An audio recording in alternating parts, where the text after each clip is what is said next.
what causes the ACL to tear, actually. And we have a series of things here. And one of the things you said right off the top was changing direction rapidly. But then again, on the other side, depending on the stability of the knee and everything that it's based on, if you just make that stop, that also can cause that snap as well. For sure, there's multiple reasons. The changing of direction rapidly is usually your most common. Also, stopping at a sudden abrupt stop, which usually leads to like a hyperextension injury, where your knee kind of goes backwards on you.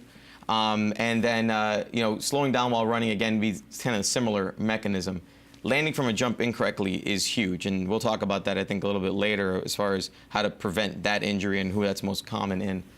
And of course, what you can't take into consideration is just trauma, is getting hit, either from the side of the knee, the front of the knee, either in a motor vehicle accident or on the football field. Now, there's a huge difference here, and I think everybody knows it, between a sprain and a tear, because sprain is minor.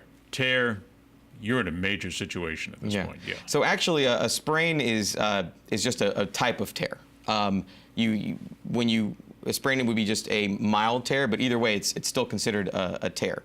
When you get into the different grades of tears and how much it is torn, that's where you're talking about the different treatment options. When you sprain an ACL, can it get better?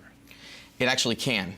We do have a portion of our population that can have let's say a grade 1 or even almost a grade 2 ACL sprain, and can be treated conservatively and return back to their activities.